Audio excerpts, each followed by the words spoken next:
चला मंडळी, आज एका नवीन प्रवासाला सुरुवात करूया. तर आजचा प्रवास आहे तुळजापूरचा. तुळजापूर हे महाराष्ट्रातील धाराशिव जिल्ह्यात आहे. 3.5 शक्तिपीठामधील पहिलं पूर्ण शक्तिपीठ म्हणजे महाराष्ट्राची कुलस्वामिनी आई तुळजाभवानीचं वास्तव्य असलेलं श्री क्षेत्र तुळजापूर.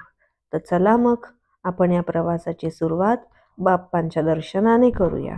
साधारणतः पुणे ते तुळजापूर हे अंतर 300 किलोमीटर आहे. तर आम्हाला एक 5 तास एवढा वेळ लागला पुणे ते तुळजापूर अंतर गाठायसाठी.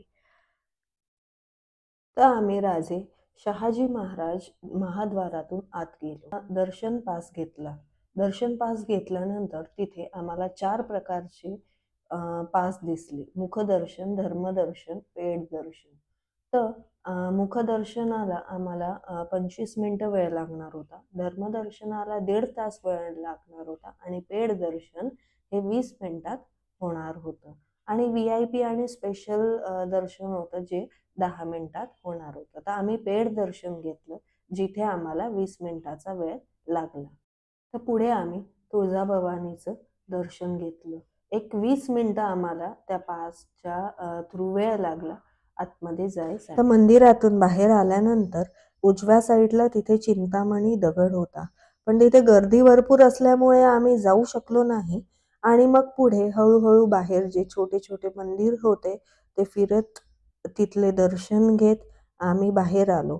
बाहेर आल्यानंतर डाव्या साईडला आम्हाला खाली श्री सिद्धिविनायकाचं मंदिर दिसलं. त्या सिद्धिविनायकाला इच्छापूर्ती, नवस पूर्ण करणारा गणपती असे म्हणतात. आणि अशा प्रकारे आम्ही तिथलं दर्शन घेतलं. मन प्रसन्न झालं. एवढं छान वाटलं की शब्दात सांगणंच अशक्य आहे की किती छान वाटलं. डोक्यातनं मनातनं ती मूर्ती काही जात नव्हती. एवढं तिचं जे रूप होतं, एवढं सुंदर रूप होतं. तर अशा प्रकारे ते तिचं दर्शन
मग मंदिराचं दर्शन घेऊन झाल्यानंतर आम्ही बाहेर आलो.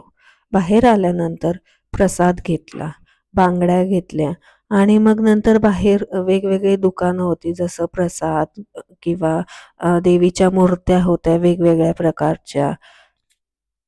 सुंदर असे गजरे होते. तर अशा प्रकारे हे सगळं बघून मन प्रसन्न झालं. आणि माझी एकच सर्व येणाऱ्या भाविकांना विनंती आहे की कृपया प्लीज तिथे स्वच्छता ठेवा. त्या देवीचं पावित्र्य तसंच राखून ठेवा.